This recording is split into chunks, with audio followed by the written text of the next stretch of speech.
Un des buts de mon dernier livre, Le Contrat naturel, c'est d'essayer de faire comprendre aux gens que toutes leurs actions sont globales et que nous sommes en train de construire une nouvelle globalité. En d'autres termes, je crois que l'humanité est désormais solidaire, et solidaire sans le savoir.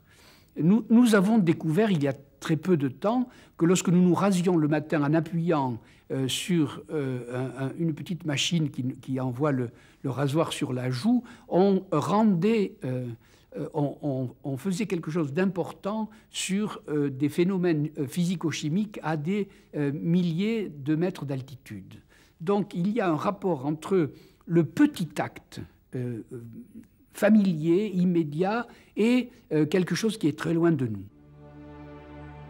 Nous habitons une ville, et cette ville, nous avons l'habitude de l'appeler Paris, ou de l'appeler Berlin, selon celle dans laquelle nous habitons. Et nous ne savons pas ce que nous disons, car lorsque de nuit, nous regardons la planète, nous nous apercevons qu'il y a une tache de lumière continue de Milan jusqu'à Dublin.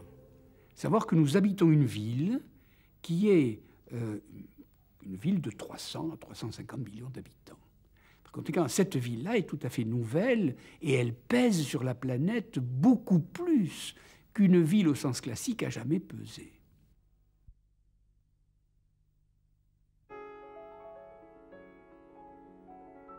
Le rapport aux institutions est toujours difficile et je n'ai jamais su vraiment le gérer. J'ai fait ça selon le hasard, les circonstances de la vie et quelquefois par réaction aussi. Je suis historien de l'astronomie depuis assez longtemps et il est vrai par passion de la science d'une part, par passion pour la plus belle des sciences et aussi par passion pour les objets ou les plus beaux objets de cette science admirable, très ancienne. La question de l'ancienneté des observatoires est assez difficile dans la mesure où on ne sait pas si le plus ancien est un observatoire.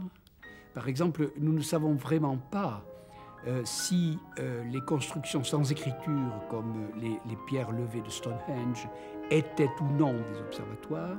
Et nous ne savons pas non plus d'ailleurs si les pyramides d'Égypte, les célèbres pyramides d'Égypte, étaient ou non des observatoires.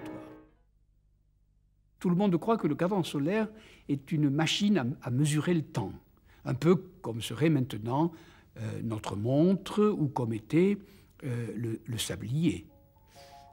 Pas du tout. Un cadran solaire chez les Grecs était un observatoire astronomique. Parce que nous croyons, nous, qu'un observatoire a besoin d'une lunette avec un œil derrière la lunette. Eh bien non, les astronomes grecs regardaient sur le sol les ombres que faisait la lumière interceptée par l'axe du cadran solaire.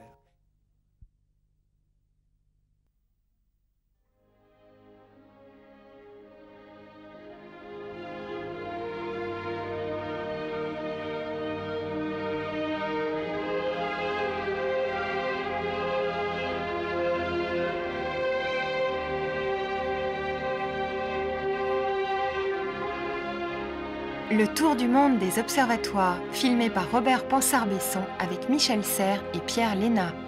Tour du monde, tour du ciel, l'aventure du regard humain dirigé vers le ciel.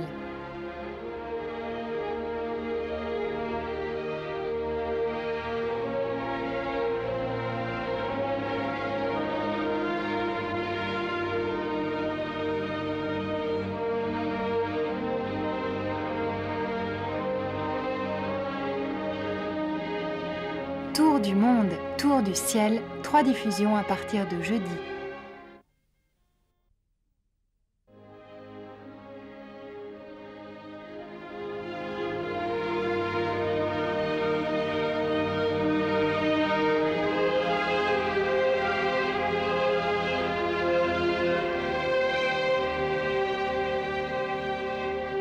Le tour du monde des observatoires, filmé par Robert Pansart-Besson avec Michel Serres et Pierre Léna.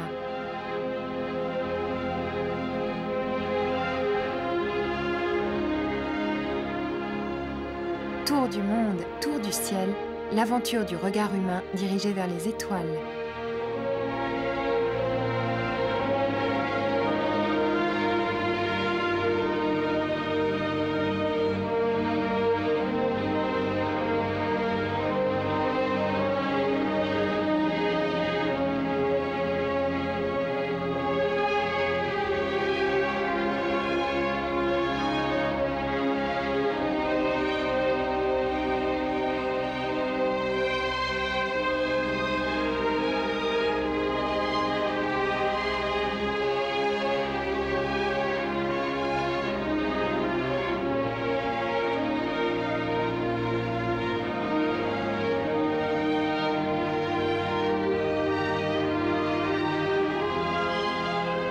Tour du monde, tour du ciel. La 7. Tour du monde, tour du ciel.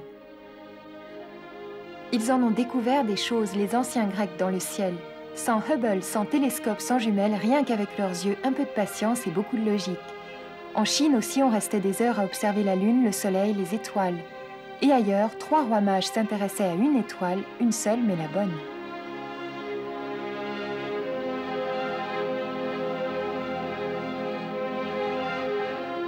Tour du monde, tour du ciel, deuxième partie de la série de Robert Pansard-Besson avec Pierre Léna et Michel Serres, autour de l'an 0.